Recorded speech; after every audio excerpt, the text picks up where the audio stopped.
அனைவருக்கும் வணக்கம். ஒரு குட்டி கதை. ஒரு ஊர்ல ஒரு சிறுவன் 15 வயசு நிரம்பிய சிறுவன் என்ன பண்றான், அ ஒரு சைக்கிள்ல போகும்போது ஒரு மோசமான ஒரு விபத்து ஒண்ணு நடந்தது.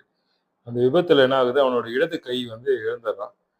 இருந்தாலும் வந்து அவனுக்கு ஊனத்த மீறி எதையாவது சாதிக்கணும்னு சொல்லிட்டு அவனுக்குள்ள ஒரு வெறியும், தாகமும் எப்பயுமே இருந்துகிட்டே இருந்தது. அப்போ அந்த பகுதியில வந்து புகழ்பெற்ற ஒரு ஜூடோ அண்ட் கராத்தே, குங்ஃபூ இதெல்லாம் சொல்லி தர மாரி ஒரு ஒரு இன்ஸ்டிடியூட் வச்சிருக்காரு. ஒரு குரு நடத்திட்டு வர்றாரு. அவர்கிட்ட போயிட்டு விஷயத்த சொல்றான். அவரும் வந்து சிரிச்சுக்கிட்டே, "பயிற்சியில உடனே சேர்த்துக்கோ. ஓ உனக்கு நான் சொல்லி தரேன்" அப்படின்னு சொல்லி சேர்த்துக்கிறாரு. அவரு வந்து இதுதான் உனக்கு முதல் பாடம்னு சொல்லிட்டு ஒரு அடிமுறைய மட்டும் சொல்லி தர்றாரு. ஒரு தாக்குதல் முறைய சொல்லி தர்றாரு. ஆ கு இதையே வந்து 3 மாசமா ஒரே முறையான தாக்குதலையே கத்துட்டு வர்றான் அவன். அவன் வந்து குருவே என்ன ஒரே ஒரு தாக்குதல் முறை மட்டும் சொல்லிக் குடுத்துருக்கீங்க. வேற எதுவும் இல்லையான்னா, அவரு இந்த ஒரு விதிய வந்து நீ முழுசா கத்துக்கோ. அப்புறமா என்ன நடக்குது பாரு அப்படின்றாரு. சரின்னு சொல்லி குருவுடைய வார்த்தைய மீறாம அவன் வந்து அந்த ஒரு வகையான தாக்குதல் முறையே கத்துக்கிட்டு வரான். சில மாதங்கள் கழித்து என்ன நடக்குதுன்னா, ஒரு ஜூடோ சண்டை போட்டி நடக்குது.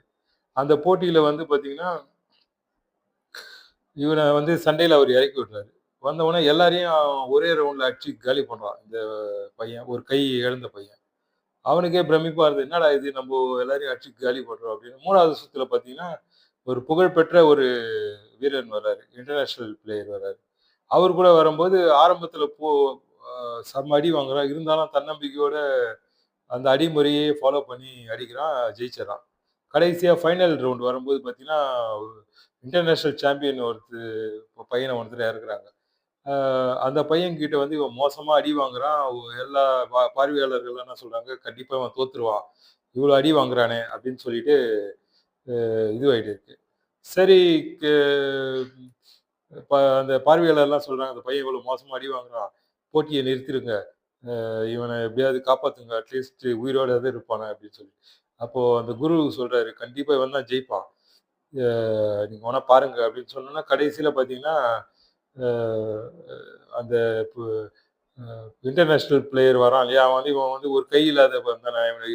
இவன அடிச்சிடலாம்னு சொல்லிட்டு அலட்சியமா அவன ஹேண்டில் பண்ண போம்போது, இந்த பையன் வந்து தன்னுடைய ரெகுலர் பிராக்டிஸ் இந்த அந்த ஒரு தாக்குதல் முறையில அடிச்சு அவனையும் காலி பண்ணி கோப்பையோட வரான். அப்போ வந்து இவனுக்கே நான் எப்படி ஜெயிச்சேன் அப்படின்னு கேட்கும்போது குரு சொல்றாரு, கஷ்டமான தாக்குதல தான் நீ கத்துக்கிட்டு இருந்த. இன்னொன்னு வந்து எதிராளி உன்ன எப்படி அடிச்சாலும், அத மடக்கறதுக்கு உனக்கு இடது கை கிடையாது. அது வலது கையில தான் நீ தாக்குன அப்படின்னு சொல்றான். பலவீனங்களே நாம்